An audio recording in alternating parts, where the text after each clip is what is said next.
श्री स्वामी समर्थ. ओम पितृदेवताय नमो नमः.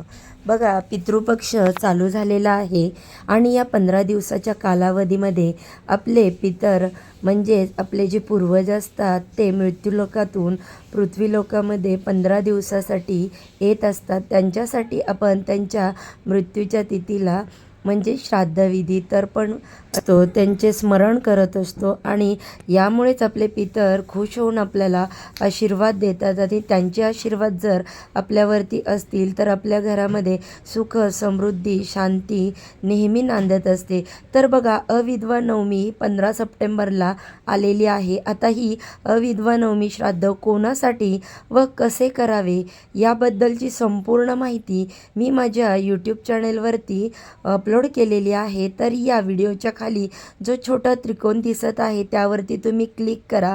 याची संपूर्ण माहिती तुम्हाला मिळून जाईल.